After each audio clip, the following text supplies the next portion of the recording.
Hey there, welcome to my motivation metal template. With this template, there's a bunch of really cool stuff you can do with it. In this demo video, I'm going to quickly show you how you can edit and how easy it is to use. There's a full tutorial included with the instant download that'll teach you how to use it. If you notice on my demo subject, I didn't have to photograph his feet. I can crop in quite close for this template, or I could use a full body. It's completely up to you. In order to insert them, I'm simply going to drag and drop them into the template, and then size them how I want them to fit. Any of the colors can easily be edited. For example, I can add some reds in here. This name field can instead be the school and the mascot.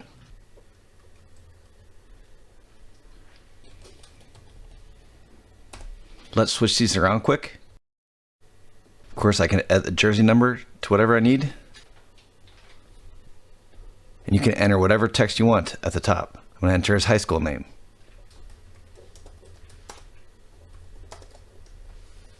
And it can be as simple and easy as that to edit.